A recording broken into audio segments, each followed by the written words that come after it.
Então, a circovirose suína é causada por um vírus, é o circovírus suíno. A espécie no qual nós temos sinais clínicos associados é o circovírus suíno 2, tipo 2. Esse circovírus é o menor vírus que existe, é um vírus de DNA circular, da família Circoviridae. Também acomete diversas espécies, porém, como já disse, no suíno, a espécie que relaciona sinais clínicos é o circovírus suíno tipo 2, né? Então, é um vírus bastante pequeno, tá? E ele tem aqui algumas fases de leitura, né? Open difference, que vão aí ser responsáveis pela produção do capsídeo viral, que é imunogênico, que estimula a resposta imune do animal, do material genético do animal e das enzimas de multiplicação. Bom, hoje é uma doença que está prevalente, né, em todas as granjas são positivas, com quadros clínicos ou não.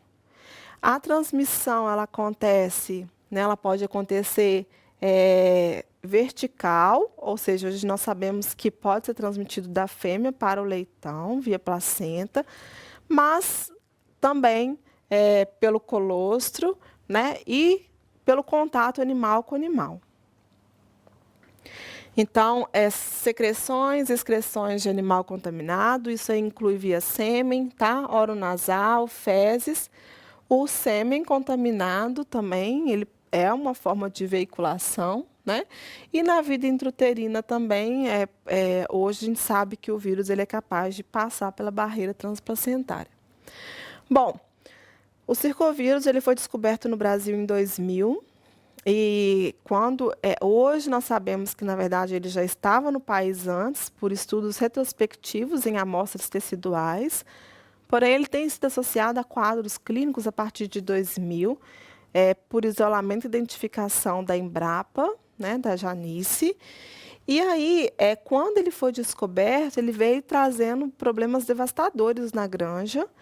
E aí ele foi associado a uma série de manifestações clínicas, como a síndrome multissistêmica do definhamento dos suínos, onde o animal ele não desenvolve, ele fica muito abaixo do peso esperado dele.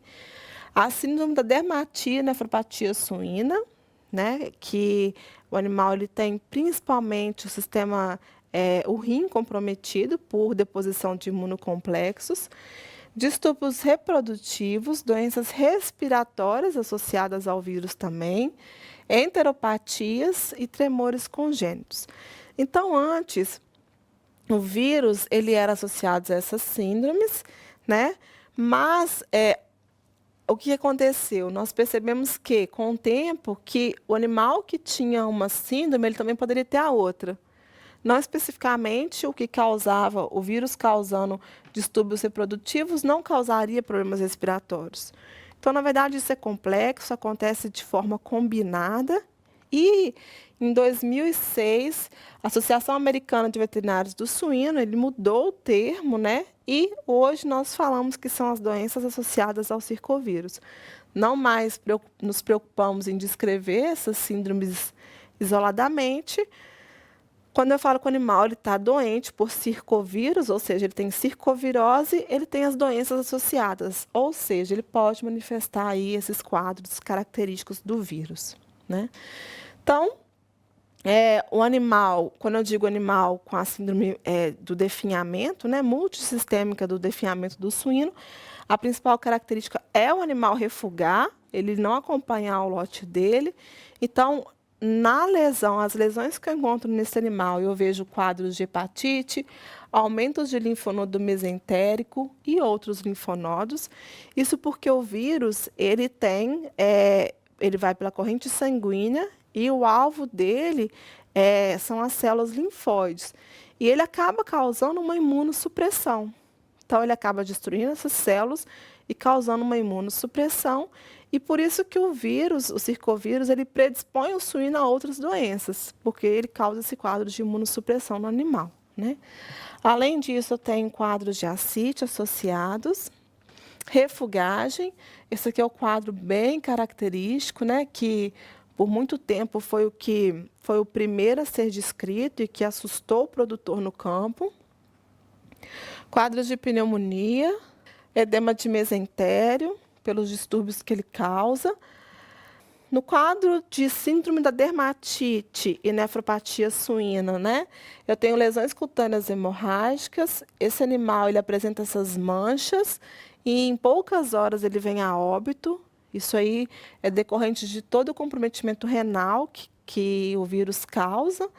Mas, além disso, esse animal com essa síndrome ele também apresenta aumento de linfonodos inguinais e mesentéricos. Eu tenho aqui lesões, né? Nefromegalia, ou seja, o aumento do rim, lesões renais, petequias na cortical, isso é bem característico de circovírus, mas não é patognomônico, tá? Tenho pneumonia intersticial causada pelo vírus. Isso aqui também me confunde um pouco, eu preciso de fazer um diagnóstico diferencial por influenza, o PIRS, fumonizina, mas o circovírus ele causa esse quadro de pneumonia intersticial. Quadros de falhas reprodutivas, aborto também podem estar relacionados. Inclusive, agora tem surgido o circovírus suíno 3, e esse circovírus suíno 3, ele, primeiro fator, primeira condição clínica no qual ele foi associado foi abortamento, mas sabemos que esse circovírus 3 ele é totalmente diferente do 2. Além disso, quadros de enterite, aí muito comum em animais em fase de recria e terminação. E aí é importante diagnóstico diferencial aqui, como Braxispira, também a Lawsonia e Salmonella, né? Mas o circovírus ele também pode ser responsável por esses quadros. E aí eu posso falar, Mariana, você disse que as granjas são positivas? São, todas as granjas são positivas. Mas eu posso falar que todas as granjas têm a circovirose? Não, né? Primeiro que a doença hoje ela acontece no campo, porém ela está controlada por medicação. Então as granjas elas vacinam para o circovírus e consequentemente eu não tenho a doença clínica. Mas eu só posso dizer que eu tenho a doença clínica, a circovirose, quando eu tenho associação desses 3 tipos de diagnóstico. Então, eu digo sim que eu tenho um problema de circovirose na granja, quando eu tenho aqui sinais clínicos de refugagem, né?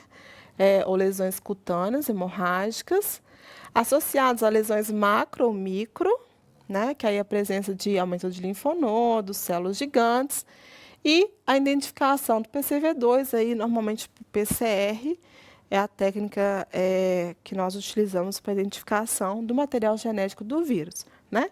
Aqui, uma microscopia eletrônica, mas isso é só para título de pesquisa. Na rotina, né, diária aí do laboratório, nós realizamos o PCR. Então, aqui, animais com quadros de circovirose, vocês podem reparar, né, que animais eles ficam refugos, ou seja, ele não acompanha o tamanho dos outros animais do seu lote. Então, eles ficam com a espinha marcada, animais com emagrecimento progressivo, né? Aqui, né, a pneumonia intersticial, bem característica aí da virose, né? Aqui, bem marcante, o edema. Também típico de circovírus. Aqui eu tenho bastante conteúdo, né? O edema de mesentério.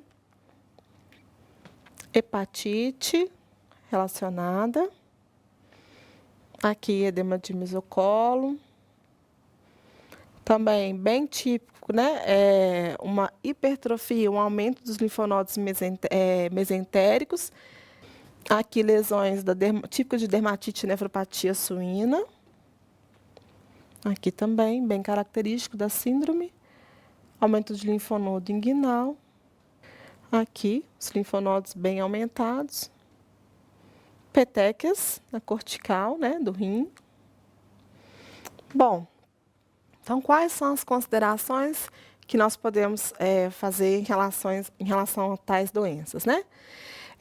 Essas doenças elas são inevitáveis na granja, é um desafio diário. Elas estão controladas, algumas por medicação ou por determinado tipo de manejo, ou ainda por vacinação. Mas existem, segundo o MADEC, regras de ouro, regras padrões que nos auxiliam no controle dessa doença e proporcionam uma melhor saúde dos animais, né? Então, primeiro, a regra 1 é limitar o contato suíno com suíno. Então, se você tem essa preocupação na granja, né, respeitando aí, isolando fases críticas, ou respeitando no começo ali a parte de quarentena, isso é uma boa forma de controlar todas essas doenças. A segunda regra é que o estresse ele é um assassino, né? Os animais estressados são mais susceptíveis a contrair a doença. Por quê? Porque o cortisol ele vai inibir o sistema imunológico e, consequentemente, deixar os animais mais susceptíveis à doença. A outra regra, que para mim é a regra principal, é a questão da boa higiene, né? Não tem um substituto para a boa higiene e medidas de biosseguridade. A limpeza e desinfecção de instalações é um instrumento que pode fazer a diferença. Então, os processos básicos de limpeza e desinfecção devem ser seguidos à risca, porque eles têm uma influência direta aí no controle de todas as doenças. E a boa nutrição, né? Então, a questão da alimentação ela é importante, não só pensando na conversão do animal, no desempenho do animal, mas também na parte imunológica do animal. Algumas granjas, em situações de alto desafio, elas chegam a mexer, alterar a formulação da ração, pensando que os animais, nessas fases de desafio, eles precisam de um fornecimento maior de energia e de nutrientes. Médico veterinário, está precisando acessar mais aulas como essa? Acesse agora a plataforma VET Profissional e se surpreenda!